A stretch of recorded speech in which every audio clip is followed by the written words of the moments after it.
ஜெபம் செய்வோம். அன்பும் இரக்கமுள்ள பரலோக தகப்பனே, நன்றியோடு ஸ்தோத்திரிக்கிறோம். சேர்ந்து சொல்லுங்க. உன்னதமானவரின் மறைவில் இருக்கிறவன் சர்வ வல்லவரின் நிழலில் தங்குவான்.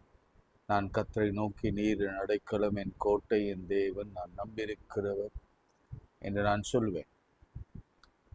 அவர் உன்னை வெடுடைய கண்ணிக்கும் பாழாக்கும் கொலை நோய்க்கும் தப்புவிப்பார். அவர் தமது சிறகுகளாலே உன்னை மூடுவார். ஒரு சட்டையின் கீழ் அடைக்கலம் புகுவார். கர்த்தரின் மேய்ப்பராய் இருக்கிறார், எனக்கு ஒரு குறையும் இல்லை. அவர் என்னை புல்லுள்ள இடங்களில் மேய்த்து அமர்ந்த தண்ணீரண்டை என்னை கொண்டு போய் விடுகிறார். என் பாத்திரம் நிரம்பி விழுகிறது. ஆண்டவரே, கடந்த நாளிலே நீர் செய்த நன்மைகளுக்காய் ஸ்தோத்திரம், அதிசயங்களுக்காய் ஸ்தோத்திரம், நீர் கொடுத்த ஜீவனுக்காய் ஸ்தோத்திரம், சுகம் பெறும் ஜீவன் ஆரோக்கியத்திற்காக நன்றி, நீடித்த வாழ்வுக்காய் ஸ்தோத்திரம். ஆண்டவரே, எல்லா ரிசல்ட்டுகளையும் கர்த்தர் மாற்றி போட்டீரே, உமக்கு ஸ்தோத்திரம். வேலைக்கான வாசல்களையும் திருமணத்திற்கான வழிகளையும் திறந்து பிள்ளை பேருக்கான எல்லா ஆசீர்வாதங்களையும் கொடுத்து நீ நடத்தி வருகிற கிருபைக்காய் ஸ்தோத்திரம். என் கடன்களுக்கு அடைக்க வழிகளை திறந்து எங்கள் பிரச்சனைகளுக்கு ஒரு முற்றுப்புள்ளி வைத்து நீ நடத்துகிற தயவுக்காய் ஸ்தோத்திரம். இவடையிலும் எங்கள் பெற்றோர், பிள்ளைகள், கணவன், மனைவி, உடன் பிறந்தவர்கள், சிறு பிள்ளைகள், விசேஷமாய் பெண் பிள்ளைகள், குழந்தை பெண்கள் அனைவரையும் பாதுகாத்து வருகிறீர், உமக்கு ஸ்தோத்திரம்.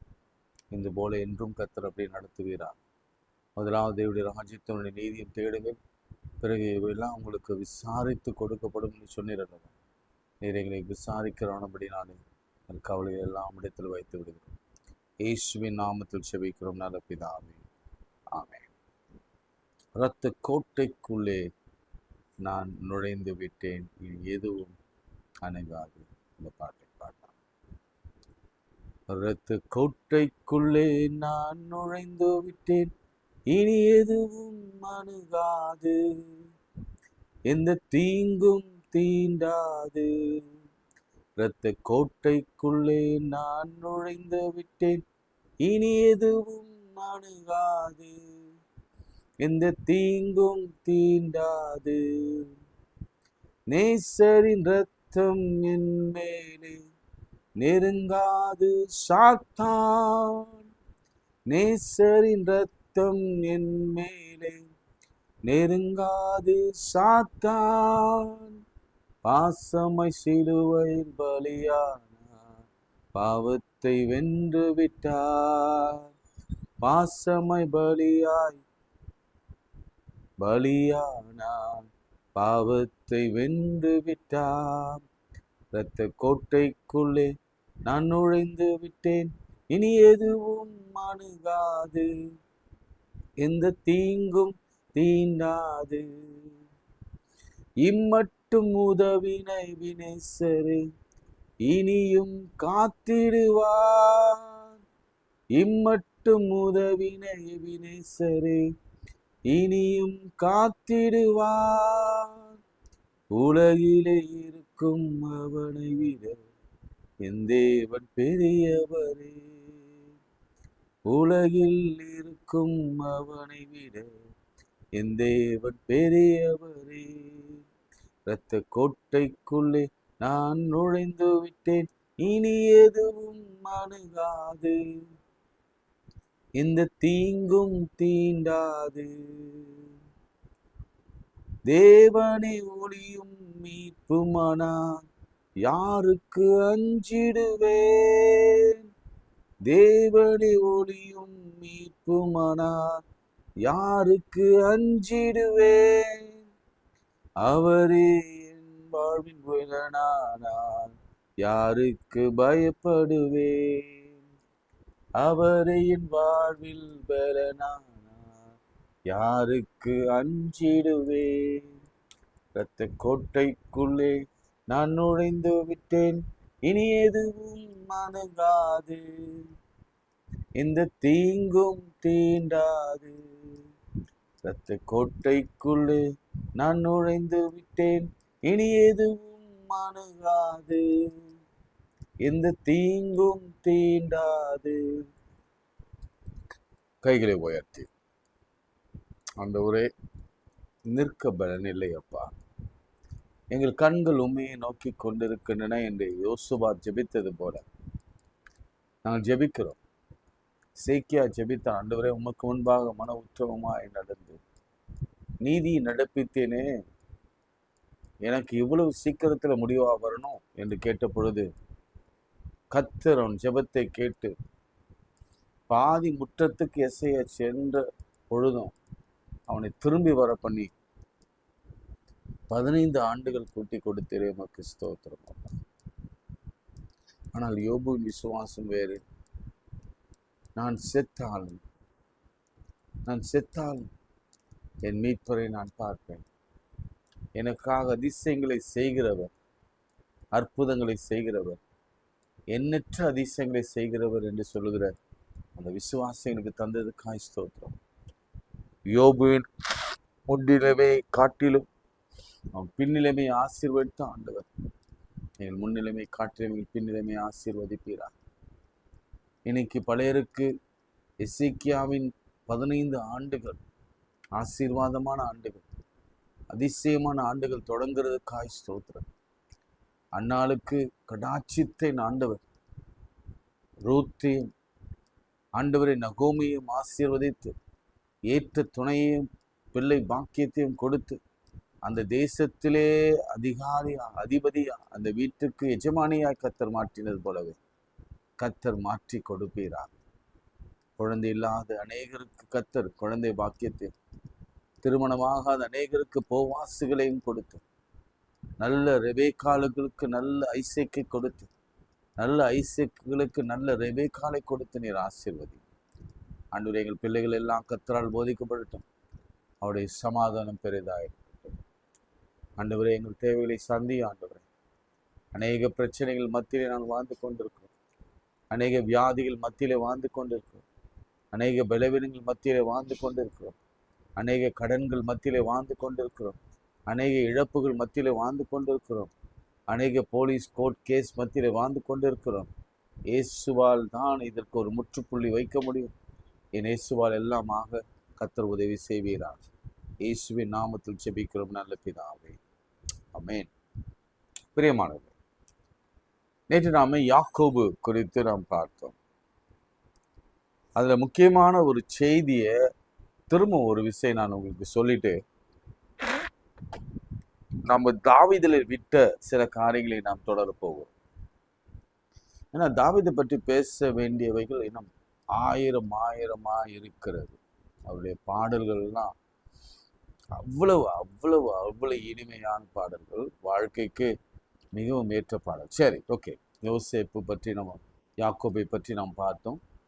யாக்கோபு தம் பிள்ளைகளை பெத்தேலுக்கு வா என்று அழைத்த பொழுது அந்த பிள்ளைகள் கீழ்ப்படிந்து எல்லா பிள்ளைகளும் மனைவிமார்களும் வந்த பொழுது கர்த்தர் அவனை ஆசீர்வதித்து பெயர் மாற்றம் செய்தார்.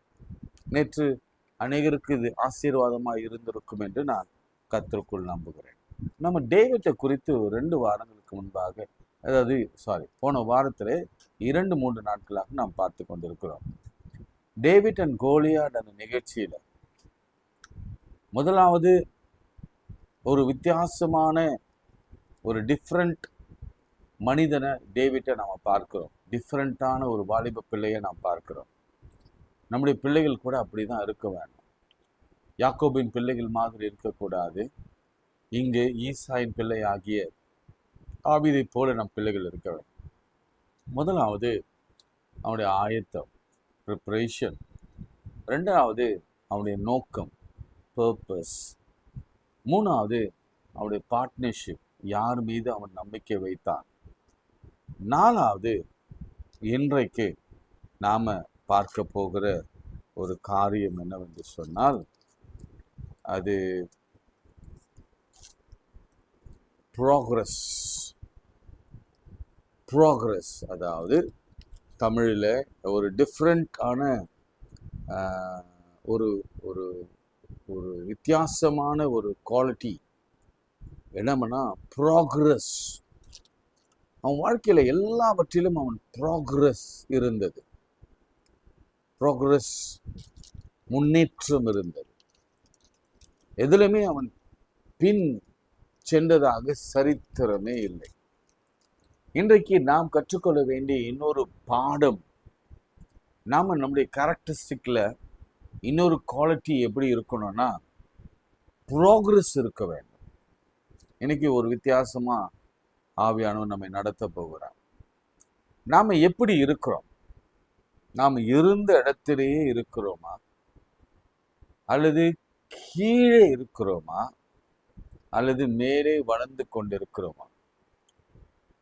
ஆவியில, ஆத்மத்துல, சரீரத்துல, சுகத்துல, கணவன் மனைவி உறவில, பிள்ளைகள் பெற்றோருடைய அந்த ஐக்கியத்துல நம்முடைய வாழ்க்கை தரம் ஆவரேஜா இருக்கா, கீழே இறங்குதா, அல்லது மேல் நோக்கி செல்கிறதா, ப்ரோக்ரஸா இருக்கா என்பதை குறித்து தான் நாம் சிந்திக்க போகிறோம். 1 சாமுவேல் 17ஆம் அதிகாரம் 48ஆம் வசனம். 1 Samuel chapter 17 verse 48. 47ல அவர் ரொம்ப தெளிவாக சொல்கிறார். அவருடைய பர்பஸை, அவருடைய பார்ட்னர்ஷிப்பை அவர் விளக்குகிறார். யுத்தம் கர்த்தருடையது, அதனால நான் யுத்தம் செய்ய போறதுல கர்த்தர் எனக்காக யுத்தம் செய்வார். ஆமென். இன்னைக்கு கூட நாம கவலைப்படாத, நம்ம தரித்து நிற்போம். கர்த்தர் நமக்காக யுத்தம் பண்ணுகிறதை நம் கண்களிலே பார்ப்போம். 48ஆம் வசனம். அப்பொழுது அந்த பெலிஸ்தன் எழும்பி தாவீதுக்கு எதிராக கிட்ட வருகையில் தாவீது தீவிரமாய் அந்த சேனைக்கு, அந்த பெலிஸ்தனுக்கு எதிராக ஓடி. இன்னைக்கு நீங்க குறித்து கொள்ள வேண்டிய விஷயம் என்னன்னா, டேவிடின் ப்ராக்ரஸ் என்ன பாருங்க. தீவிரமாய் தீவிரமாய் என்னமா தீவிரமாய் அந்த சேனைக்குள்ளே ஓடி. இது ரொம்ப முக்கியங்க வாழ்க்கையில. இன்னைக்கு நான் சில விஷயங்கள் சொல்ல போறேன். ரொம்ப யதார்த்தமான சில உண்மைகளை நாம் பேச போகிறோம். இந்த நிகழ்ச்சி 40 நாட்களாக நடந்து கொண்டிருக்கிறது. இந்த நிகழ்ச்சினா கோலியாத் அவர் நிற்பாரு, நின்றுட்டு சபிப்பாரு, இஸ்ரவேலின் சேனையை நிந்திப்பார், இஸ்ரவேலின் தேவனை நிந்திப்பார். உங்களில் யாரது நல்ல ஆம்பளையா இருந்தா நீங்க வாங்க பார்க்கலாம், நம்ம ஒண்டிக்கு ஒண்டி சண்டை போடலாம். அதனால நான் தோத்தா நீங்க என்னுடைய சனத்தை, என்னுடைய நாட்டை எடுத்துக்கொள்ளுங்க. நீங்க தோத்தா உங்க சனத்தை, உங்க நாட்டையும், உங்க தலைவரையும், உங்க ராஜாவையும், உங்க தேசத்தையும் எடுத்துக்கொள்வோம். இதுதான் 40 நாட்கள். காலையிலும் மாலையிலும் 80 தடவை 80 தடவை அவன் எழுந்து பேசும் பொழுது, நீங்க வேதத்தை வாசித்தீங்கன்னா அவங்களுக்கு தெரியும், அவங்க இஸ்ரவேல் எல்லாரும் பயந்து நடுங்கி பின்னே போய் ஒளிந்து கொண்டார்கள். ஒரு வாய்ஸ், ஜஸ்ட் அ வாய்ஸ். அதே போல அவனுடைய பிசிக், அவனுடைய பாடி, அவன் எதுல வீக்னஸ் கூட தெரியாது. அவன் பார்க்கறதுக்கு பயங்கரமா இருந்தான். 6 அடி 5 அங்குலம் உயரம் பயங்கரமா போட்டிருந்தான். அதை பார்த்தவனை கரைந்து போய், பயந்து போய், நீங்க வேதத்தை நல்லா ஆராய்ந்து பார்த்தீங்கன்னா உங்களுக்கு தெரியும், எல்லா படை யுத்த வீரர்கள், வாரியர்ஸ், சேனைகளின் தேவனிடத்திலிருந்து அழைப்பை பெற்றவர்கள், எல்லாம் திடகாத்திரமா இருப்பாங்க. எல்லாருக்கிடத்துல வெப்பன்ஸ் இருக்கு, எல்லா இடத்திலும் பட்டயம் இருக்கு, எல்லா இடத்திலும் கேடயம் இருக்கு, எல்லா இடத்திலும் ஈட்டி இருக்கு. ஆனா இந்த ஒருவருடைய வார்த்தை அவங்களை கரைய பண்ணினது, பயப்பட பண்ணினது, அவங்கள பதுங்க வைத்தது. இன்னைக்கு நாம கூட ஏதோ ஒரு வார்த்தை, எப்படி பிசாசு ஸ்ட்ரெயிட்டாலாம் வரமாட்டான், யார் மூலமாவது வரும். அது மாமனாரா, மாமியாரா, பிள்ளைகளா, மருமகளா, யாராவது இருக்கும்.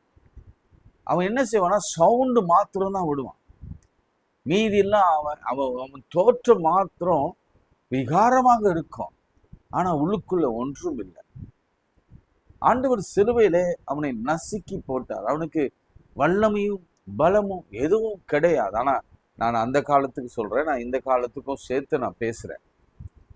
இன்றைக்கு உங்களுக்கு விரோதமாய் பேசுகிற பேச்சுகளுக்கு அல்லது உங்களை குறித்து வருகிற report, doctor report, medical report, அல்லது அநேகர் உங்களை பற்றி ஏளனமாய் பேசி மனமடிவாக்குறாங்கன்னு வச்சுக்கோங்களேன்.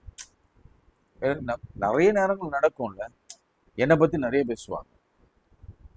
இந்த ஊழியத்துல நான் பார்த்துருக்கிறேன். அந்த நாளெல்லாம் பயங்கர கஷ்டமா இருக்கும். நாக்குல நரம்பே இல்லாம நிறைய பேசுவாங்க. அப்படி பேசுறவங்க எல்லாருக்கும் நான் சொல்லுகிற ஒரே ஒரு வார்த்தை என்னன்னா, இதை அவங்க கேட்டுக்கொண்டிருப்பாங்க, குடும்பம் கேட்டுக்கொண்டிருக்கோம். கர்த்தருக்கும் கர்த்தர் பிள்ளைகளுக்கும் கர்த்தருடைய சேனைகளுக்கும் கர்த்தருடைய ஊழியக்காரர்களுக்கும் விரோதமாய் பேசுகிற யாவருமே கோலியாத்துக்கள் தான். அவங்க கர்த்தரால அடி வாங்குவாங்க, கர்த்தரிடத்திலிருந்து அடி வாங்குவாங்க, அதே போல சின்ன பிள்ளைகளிடத்திலும் அடி வாங்குவாங்க. இது என் கண்களால் நான் பார்க்க முடியும். யுத்தம் கர்த்தருடைய, நான் என்னுடைய ஊழியத்துல, சின்ன ஊழியத்துல நான் கண்ட காரியத்தை நான் உங்களுக்கு சொல்லுகிறேன். விசேஷமாய் எனக்கு விரோதமாய் பேசுகிற எந்த நாவையும் ஆண்டவர் குற்றப்படுத்துவார். எனக்கு விரோதமாய் எழும்புகிற எவனையும் கர்த்தர் நிர்மூலமாக்குவார். நான் பார்த்திருக்கிறேன், நான் சொல்லக்கூடாது, அது உங்களுக்கும் தான். இது எனக்கு மாத்திரமல்ல. இந்த செய்தி உங்களுக்கு விரோதமாய் யாரெல்லாம் எப்படிலாம் பேசுறாங்களோ நீங்க கவலையப்படாதீங்க. கர்த்தர் உங்களுக்காக யுத்தம் பண்ணுகிறத உங்கள் கண்கள் காணும். பயப்படாதீங்க, உங்கள் கண்கள் காணும். கர்த்தர் நமக்காக யாவையும் செய்து முடிப்பார். சரி, நடந்தது நான் உங்களுக்கு சொல்றேன் பாருங்க, கவனிங்க, நல்ல கவனிங்க. இப்போ நம்ம பாடுபடுற கூட்டத்துல இருக்கிறோம்னு வச்சுக்கோங்களேன். பயந்து நடுங்குற ஒரு கூட்டத்துல 40 தடவை, அதாவது இரவும் பகலும்னா 80 தடவை அவன் அப்படிதான் பேசினான், பயந்தாங்க. ஆனால் தாவீது கொஞ்சம் கூட பயப்படல.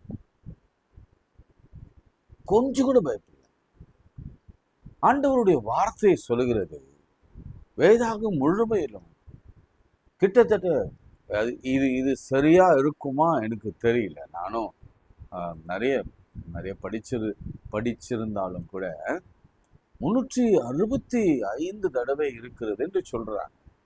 என்னன்னு? பயப்படாதே என்ற வார்த்தை.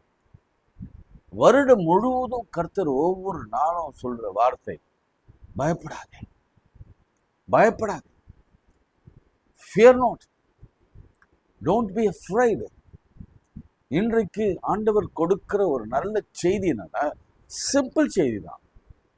நீங்க இஸ்ரவேல் மக்களை மாதிரி கரைந்து பயந்து, உயிருக்கு பயந்து, குடும்பத்திற்கு ஐயோ என் குடும்பம் எப்படி ஆகுமோ, நான் இல்லைன்னா என்ன அப்படி சொல்லி ஒளிந்து ஒரே ஒரு வாழ்க்கையில ஒரு முன்னேற்றம் இல்லாம அப்படியே தாழ கீழே இருக்கிறீங்க.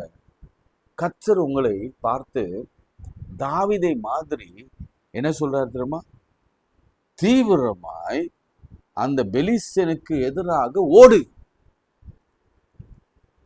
கமான், அவனை எதிர்கொள்ளுப்பா. இங்கதான் பெரிய பெரிய சங்கடம்.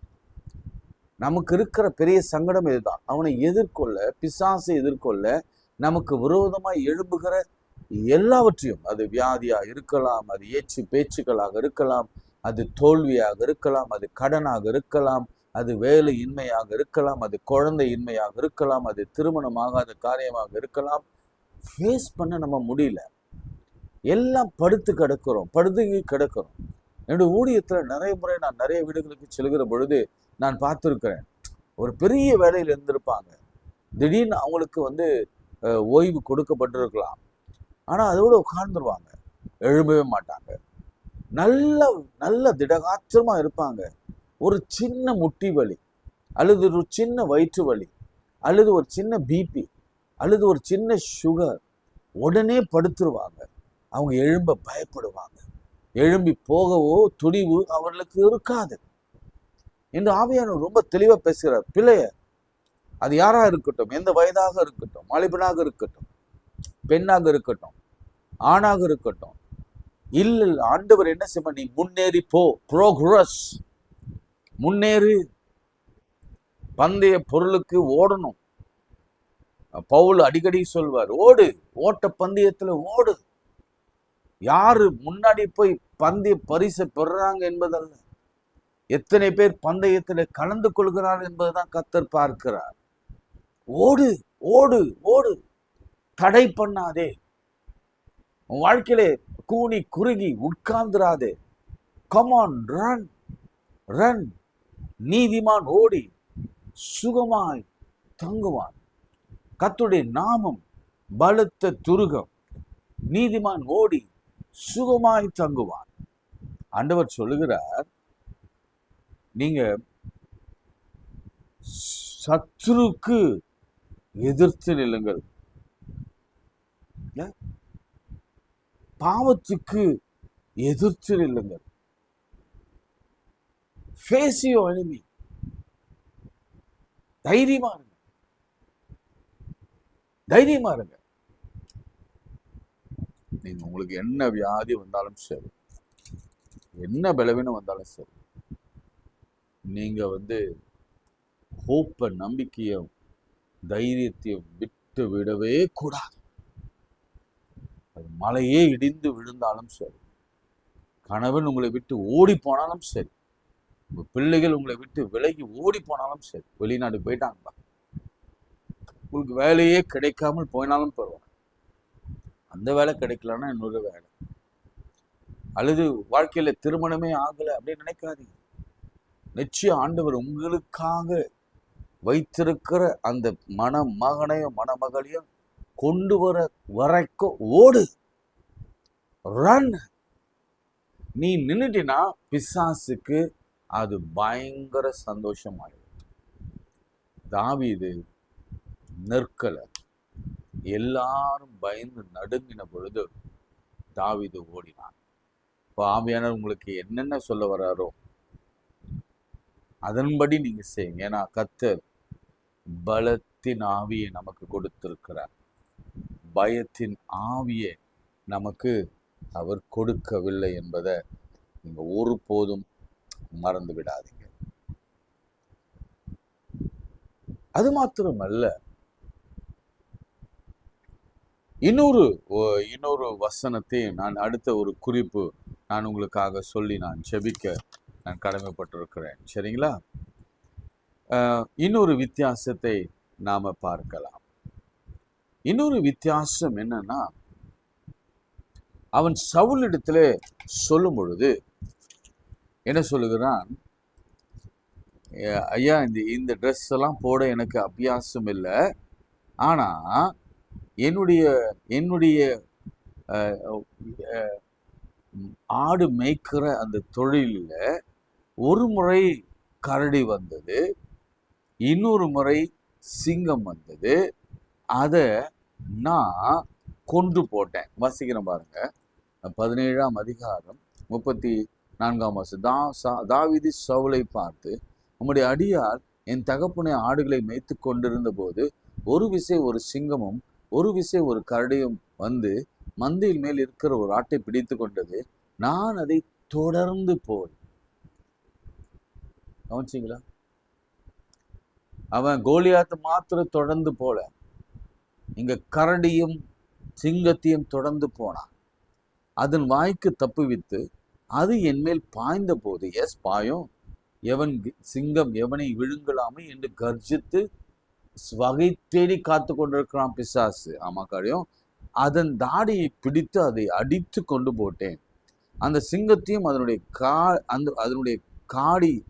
கரடியும் உம்முடைய அடியாளாகிய நான் கொண்டேன். விருத்த சேதனம் இல்லாத இந்த பெலிஸ்தன் அவைகளிலே ஒன்றை போல் இருப்பான். அவன் ஜீவனுள்ள தேவன் சேனையை நிந்தித்தானே.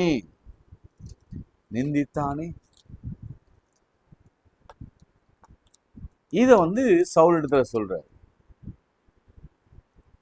ஒருவேளை இப்படி யோசிச்சு பாருங்க, இது அந்தரங்கத்தில் நடந்த காரியம், காட்டுல நடந்த ஒரு காரியம். இத ராஜா இடத்துல சொல்லுகிறார். ராஜா இந்த காரியத்தை நம்பலன்னா என்ன நடந்துரும்? சில நேரங்களில அந்தரங்கத்திலே சில காரியங்கள் நாம் செய்ய வேண்டும். அது செய்யும் பொழுது வெளியரங்கமாய் சில எதிரிகளை நம்மாலே சமாளிக்க முடியும், எதிர்கொள்ள முடியும். அதுதான் கடைசியா உங்களுக்கு சொல்லுகிற ஒரு பாயிண்ட் இந்த கோலியாத் நிகழ்ச்சியில. உங்க கால்களை முடக்கி அந்தரங்கத்தில் இருக்கிற பிதாவை நோக்கி நீங்க ஜெபிக்கும் பொழுது என் கர்த்தர் வெளியரங்கமாய் உங்களுக்கு பதில் கொடுப்பார். ஏனென்றால் இந்த அந்தரங்கத்திலே செய்த இந்த 2 காரியங்கள் அதுதான் அவனை ஓட வைத்தது, நம்பிக்கை கொடுத்தது. ஒரு வீட்டுக்கு இந்த பேஸ்மெண்ட் ரொம்ப முக்கியம். அந்த பேஸ்மெண்ட் எங்க இருக்கும்னா அதுக்கு கண்ணுக்கு தெரியாத இடத்துல தான் அது மூடப்பட்டிருக்கும். உங்களுக்கு தெரியும், மேலே இருக்கிற பில்டிங் தான் உங்களுக்கு தெரியும். பேஸ்மெண்ட் ஸ்ட்ராங்கா இருந்தாதான் மேலே இருக்கிற வீடும் ஸ்ட்ராங்கா இருக்கும்.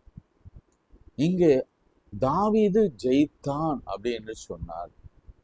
அதற்கு அடிப்படை காரணம் அவனுடைய அந்தரங்க ஜெப வாழ்க்கையும் அந்தரங்க விசுவாசமும் ஆண்டவரோடு கூட இருந்த அந்த இன்டிமெசி, ஆண்டவரோடு கூட வைத்திருந்த அந்த உறவு, ஆண்டவரோடு கூட வைத்திருந்த அந்த அந்த இணக்கம், இதுதான் அவனை வெளியரங்கமாய் உயர்த்தினது.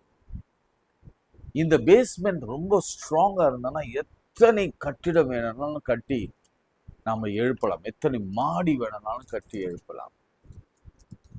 அதே போலதான் தாவீதுக்கும் இந்த சிங்கமும் கரடியும் கர்த்தர் ஒரு பேஸை ஏற்படுத்தினார். அதனாலதான் அவனுக்கு ஒரு நல்ல தைரியம் வந்தது. அவன் எதிர்த்து கோலியாத்தை வென்று அவன் தலையை கொண்டு வந்து அவன் கொடுத்தான். பிரியமானவர்களே, இதுல இருந்து நாம் கற்றுக்கொள்ள வேண்டிய ஒரு முக்கியமான செய்தி என்னன்னா, எல்லாருக்கும் கோலியாத்துகள் வருவாங்க, நிச்சயம் வருவாங்க. எனக்கு இருக்கிறாங்க, எனக்கு நிறைய கோலியாத்துகள் இருக்கிறாங்க. அந்த கோலியாத்தை வீழ்த்தணும்னா நான் வெளிப்புறமா போய் சண்டை போட்டோம்னா, அல்லது ப்ரிப்பரேஷன் இல்லாம நாம போய் சண்டை போட்டோம்னா, அல்லது நம்முடைய அந்தரங்கத்தில் இருக்கிற நம்முடைய ஆவியும் நம்முடைய ஆத்மாவும் நம்முடைய சரீரமும் ஆண்டவரோடு கூட இல்லாம இருந்து நாம் போய் எதிர்த்து நின்னோம்னா நாம தோல்வியை சந்திப்போம். ஆனா நம்ம வேதத்தை வாசித்து எப்பொழுதும் ஜெபித்து ஆண்டவருடைய வார்த்தையை அபியாசித்து ஜெபித்து உபவாசித்து நாம போய் கோலியாத்துக்கு முன்பாக நிற்கும் பொழுது, அது எதுவாக இருக்கட்டும், வியாதியா இருக்கட்டும், மனுஷனா இருக்கட்டும், வேலை தளத்தில் இருக்கட்டும், குழந்தை பேராக இருக்கட்டும், திருமண காரியங்களாக இருக்கட்டும், கணவன் மனைவியில இருக்கிற போராட்டங்களாக இருக்கட்டும், எதுவானாலும் கோலியாத்தாக நிற்கலாம், பெரிய மலையாக நிற்கலாம், எரிகோவாக நிற்கலாம், செங்கடலாக நிற்கலாம், யோர்தானாக நிற்கலாம். ஆனா பேஸ் உங்க ஜெப வாழ்க்கையும் உங்க விசுவாசம், உங்க வேத வாசிப்பும் உபவாசமும் கண்ணுக்கு தெரியாது, யாருக்கும் தெரியக்கூடாது, ஈவன் உங்க குடும்பத்திற்கு கூட தெரியக்கூடாது. அப்படி நீங்க உங்க அந்தரங்க அறைக்குள்ள நீங்க என் தேவனை நீங்க ஆராதிப்பீங்கன்னா அங்க ஒரு வார் நடக்கும். அந்தரங்கத்திலே ஒரு வார் இருக்கும். அந்த வார்ல நிறைய சிங்கமும் கரடியும் இருக்கும். அதை நீங்க மேற்கொண்டீங்கன்னா அது சிந்தனையில இருக்கிற அந்த வார், அந்த சிந்தனையில வருகிற அந்த சிங்கமும் கரடியும் அந்த பாவமும் இவை எல்லாவற்றையும் நம்ம மேற்கொள்ளணும்னா வெளியரங்கமா இருக்கிற எல்லாவற்றையும், நான் சொன்னது கோலியாத், நான் சொன்னது மலை, நான் சொன்னது யோர்தான், நான் சொன்னது செங்கடல், நான் சொன்னது பெரிய பர்வதம், எதுவானாலும் சரி கர்த்தர் நம் கால்களுக்கு கீழே அவர் நிர்மூலமாக்குவார். நிச்சயம் செய்வார், நிச்சயம் செய்வார். ஒன்றும் இல்லை, நம்ம தாவீதை போல அதிகாலையிலே எழுந்து, அதான் நான் சொன்னேன், கைகளை உயர்த்தி. எல்லாத்துக்கும் வசனம் கொடுத்துட்டேன். 2 வாரத்துக்கு முன்னாடி, ஒரு வாரத்துக்கு முன்னாடி கைகளை உயர்த்தி வேதத்தை தியானித்து ஸ்தோத்திரம் பண்ணி நாம் ஜெபிக்கும் பொழுது அந்தரங்கத்தில் பார்க்கிற என் பிதா வெளியரங்கமாய் பதில் கொடுப்பார். இன்னொரு வார்த்தையை நான் சொல்லி முடிக்கிறேன். சில நேரங்களில நம்ம அந்தரங்கத்தில் இருக்கிற நினைவுகளையும் நம்ம சரீரத்துக்குள் உடலுக்குள் இருக்கிற உபாதைகளையும் வெளியில் இருக்கிற நபராலே பார்க்க முடியாது, வேதனைகளை பார்க்க முடியாது. நம்ம மேல் தோற்றத்தை மாத்திரம்தான் பார்ப்பாங்க. ஆனால் என் ஆண்டவர் இந்த அதிகாரத்திலே சொல்வார், சாமுவேலிடத்துல சொல்வார், எப்படி அவனை அருள்பொழிவு செய்யும்போது சொன்னார், நான் மனுஷன் பார்க்கிற விதமா நான் பாரு, மனுஷன் முகத்தை பார்க்கிறான், நான் இருதயத்தை பார்க்கிறேன். ஃபைனலி தாவீது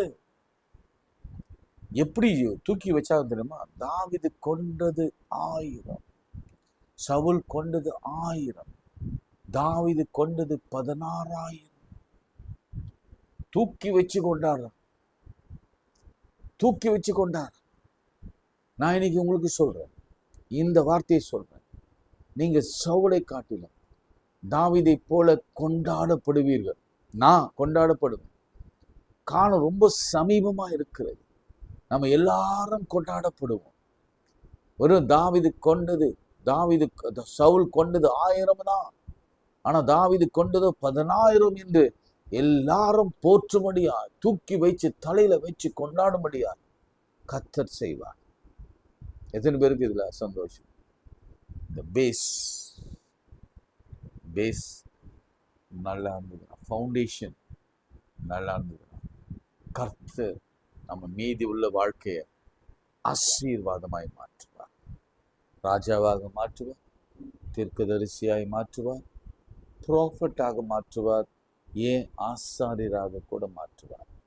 ஜெபம் செய்வோம். அன்பும் இரக்கமுள்ள பரலோக பிதாவே, இந்த வேளையில் அநேக தேவைகளோடு இந்த பிள்ளைகள் இந்த சமூகத்தில் இருக்கிறாங்க, பயந்து இருக்கிறாங்க. அவங்களுக்கு சொல்கிற முதல் வார்த்தை, பயப்படாது, நான் உன்னோடு கூட இருக்கிறேன்.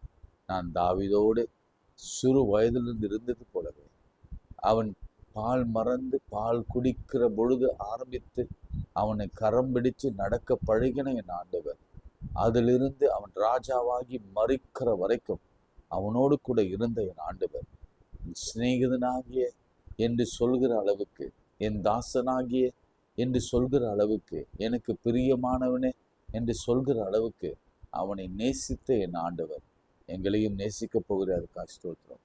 இந்த காலவெளியில் யாரெல்லாம் போதும் என்னால் முடியாது, நான் உட்கார்ந்துறேன் என்று சொல்கிறவர்கள ஆண்டவர் வெளியில கொண்டு வந்து, அந்த எலியாவை வெளியே கொண்டு வந்து, அவன் குகைக்குள்ளே பதுங்கியிருந்தான்.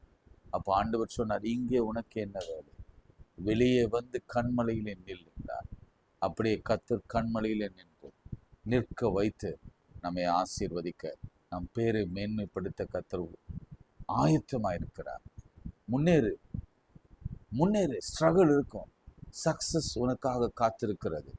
முன்னேறிக்கொண்டே இரு. ஒருவேளை இப்பொழுது உங்களுக்கு பலவீனம் இருக்கும், பலன் உனக்காக காத்து கொண்டிருக்கிறது. இப்பொழுது தோல்வி முகமாய் நீங்க படுத்து கிடக்கலாம், ஜெயம் உங்களுக்காக காத்திருக்கிறது. இன்று ஏளனமாய் கருதப்படலாம், உன்னை தலையிலே வைத்து தாவீது கொண்டது 16,000 என்று சொல்லி போற்றுகிற ஒரு நாள் வரும். இன்றைக்கு நீங்க திருமணமாகாமல் இருக்கலாம், உனக்கு பெண் கொடுக்க அநேகர் காத்து கொண்டிருப்பாங்க, மாப்பிள்ளை கொடுக்க காத்து கொண்டிருப்பாங்க. அப்படி ஒரு நாள் வரும். இன்றைக்கு நீங்க வேலை இல்லாமல் இருக்கலாம், உங்களுக்கு ஆயுததாரியாக வேலை கிடைக்கும்படியாய் கர்த்தர் உங்களுக்கான ஒரு அப்பாயின்மெண்ட் ஆர்டரை வைத்திருக்கிறார். இன்று நீங்க மரண படுக்கையில் இருக்கலாம், தேவரீர் என்னோடு கூட இருக்கிறீர், எழும்பு சீயோனே, உன் வல்லமையை தரித்துக்கொள் என்று எழும்பி. நீங்க இப்போ இந்த 40 வயதுல இருக்கிறீங்க, 50 வயதுல இருக்கிறீங்க, நீங்க பயப்படுறீங்க, மரணத்தை பார்த்து பயப்படுறீங்க. டோன்ட் வரி, என் ஆண்டவர் உங்களை தீர்க்காயுசோட 80 வருஷம் வாழ வைப்பார். இது கர்த்தருடைய வாக்கு. இயேசுவின் நாமத்தில் ஜெபிக்கிறோம் நல்ல பிதாவே, ஆமென். நமது ஆண்டவராகிய இயேசு கிறிஸ்துவின் கிருபை, பிதாவாகிய தேவனுடைய அன்பு, பரிசுத்த ஆவியின் ஐக்கியம் நம் அனைவரோடும் இன்றும் சதாக்கள் நிலைத்திருப்பதாக.